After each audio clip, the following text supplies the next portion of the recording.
Magandang araw sa inyong lahat. Update ko kayo sa puting sayote na binigay sa atin ni ma'am na pantanim. Ito yung white na variety. Kaya rare pa dito sa atin.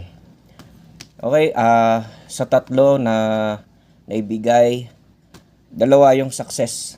Sa ngayon, aantayin pa natin to.